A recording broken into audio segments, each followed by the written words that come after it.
you were just now. Oh, look, he's blowing out of his trunk now. Water out of his trunk.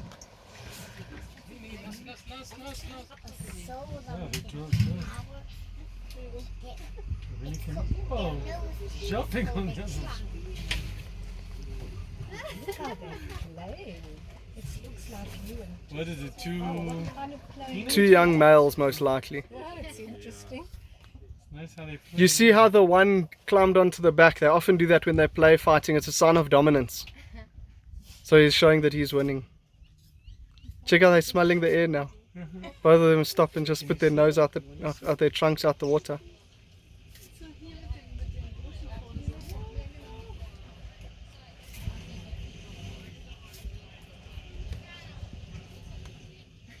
They're confident in water, they're not fearful of hippo. No. crocs. I've never seen a croc in this dam. That doesn't mean that they're not there. We do have a small pod of hippo that hang around here, but they won't trouble the elephant.